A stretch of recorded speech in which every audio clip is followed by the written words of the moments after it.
ជ្រក់ជើងមិនណាបើសិនជាបងប្អូនធ្វើរបៀបដូចធ្វើបងប្អូនអើយគឺហូបដឹងតែឆ្ងាញ់បណ្ដោយនិយាយពីរសជាតិនិយាយពីចូលជាតិហើយក៏យើងម៉ាក់តំពីឆ្អឹងតំពីអីដែរបងប្អូនអើយយើងគ្រាន់តែថ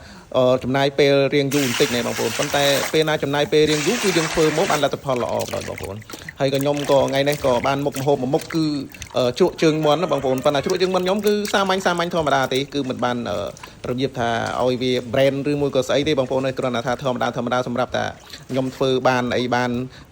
ធ្វើជ្រក់មើលទៅឆ្ងាញ់អីឆ្ងាញ់តាមធម្មតាដែរបងប្អូនហើយដូចតែក្នុងវីដេអូដែលបងប្អូនមើលហ្នឹងឯងយើងមុនដំបូងយើងធ្វើអីមុនគឺឃើញស្រាប់ហើយក៏យើងដាំទឹកដាំអីរួចអស់ហើយមើលឃើញតែទឹកពុះទឹកអីហើយក៏យើងចាក់ជើងមិនចូលទៅក្នុងទឹកកំពុងតែពុះគ្រុករយៈពេល10នាទីសិនទៅបងប្អូន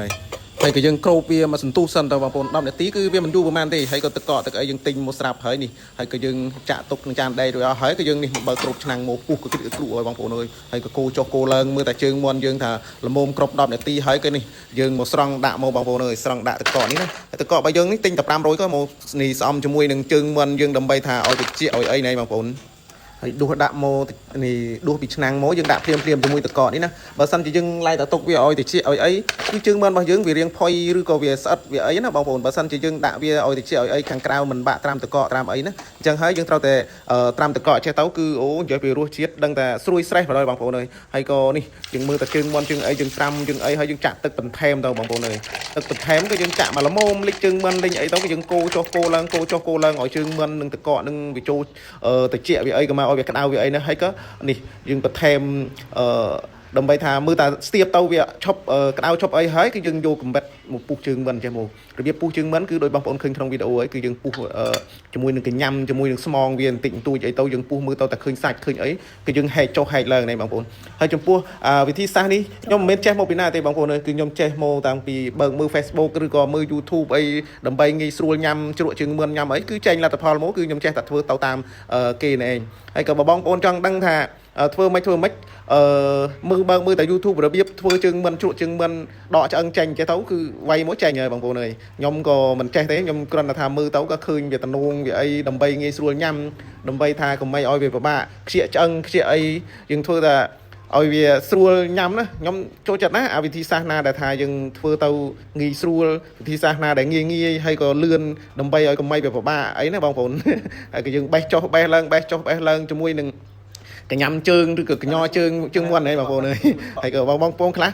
គេអត់ចេះញ៉ាំជ្រក់ជើងមាន់ឬក៏នេះគេលេខជើងមាន់តែតាមពិតជើងមាន់បងប្អូនអើយវាកកាយវាអីមែនប៉ុន្តែមិនមែនសពថ្ងៃមិនមាន់កកាយដូចសម័យមុនណាបងប្អូនគឺមាន់នៅតែលើតំណុំហើយមាន់នៅតែនឹងតាមនេះចាក់សាបចាក់អីនេះបងប្អូនហើយក៏ជើងមាន់យើងរើសដែរបងប្អូនមិនមែនយកមកគឺជើងមាន់បំបៅអាខាងក្រោមឬមួយក៏ស្អីទេយើងមើលថាជើងមាន់ណាល្អដល់យើងយកបើជើងមាន់ណាមិនល្អយើងបាក់យកទេបងប្អូនយើងមិនចេះតែទិញយកមកដោយអាជើងមិនល្អគេយកជើងមិនល្អគេយកដែរគឺថាយើងរើសដែរហើយក៏យើងធ្វើឡើងម្ដងហើយម្ដងទៀតមួយ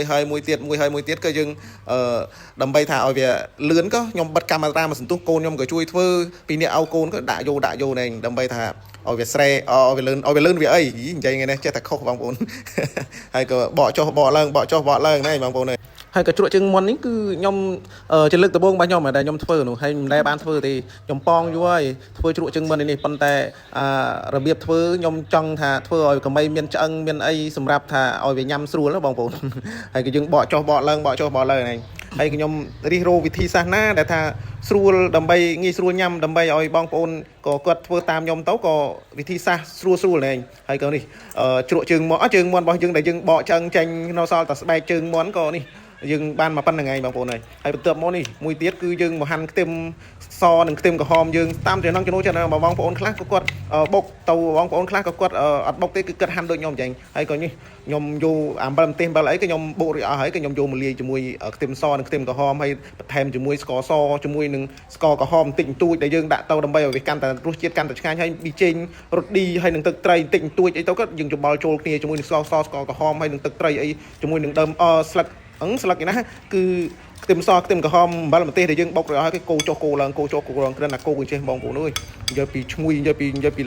ីចង់ឆ្លក់បណ្ដោយឆ្លក់នឹងឆ្លក់មិនមែនឆ្លក់អត់ឆ្ងាញ់ណាឆ្លក់គឺរសជាតិឆ្ងាញ់បណ្ដោយហើយក៏យើងបន្ថែមជាមួយនឹងក្រូចឆ្មាយើងប្រហែលជា3ផ្លែណាបងប្អូនគឺខ្ញុំចិត្តចុះចិត្តឡើងក៏យើងបាច់ចូលគ្នាចាំមកក៏យើងកូរចុះកូរឡើងព្រោះវាមិនមែនច្រើនទេបងប្អូនជើងមាន់ប្រហែលជា កន្លះអស់1គីឡូក៏យើងដាក់មកបកសម្បកបកឆ្អឹងចេញក៏នៅសល់តែប្រហែលជានៅសល់តែកន្លះណែបងប្អូនហើយគឺយើងចាក់ពីលើជាមួយនឹងស្បែកជើងមុនដែលយើងបានយកឆ្អឹងយកអីចេញមកគឺយើងពាក់ស្រោមដៃពាក់អីសំណំស្រួនគឺយើងច្បាច់ចុះច្បល់ឡើងឲ្យវាចូលជាតិគ្នាជាមួយនឹងគ្រឿងក្រៅរបស់យើងដែលយើងបានលាយទុកជាមុនហើយក៏បន្ទាប់មុខនេះយកពីបញ្ចូលសលេងចេះលៀបទឹកមើលលគឺម្ដងទៀតនេះហើយក៏យើងភ្លក់មើលថារសជាតិវាមើលថាវាសមល្មមដែលយើងទទួលយកបានហើយគឺនិយាយពីបងប្អូនអើយទុកតាមសន្ទុះនិយាយពីយីក្លិនសួតបានប្រហែលជាទុកបានកន្លះម៉ោងទុកប្រហែលជា10នាទីនិយាយពីដាក់យកកូនក៏ឃ្លានខ្ញុំក៏ឃ្លានវារសជាតិមើលទៅវាឈ្ងុយណាស់ពេលគឺយើងដាក់យកហ្នឹងហើយក៏អរគុណមែនទែនសម្រាប់បងប្អូនដែលតែងតែមើលវីដេអូរបស់ខ្ញុំអរគុណសម្រាប់បងប្អូនដែលតែងតែ comment តែងតែ like តែងតែ share ណាបងប្អូនអរគុណជម្រាបលា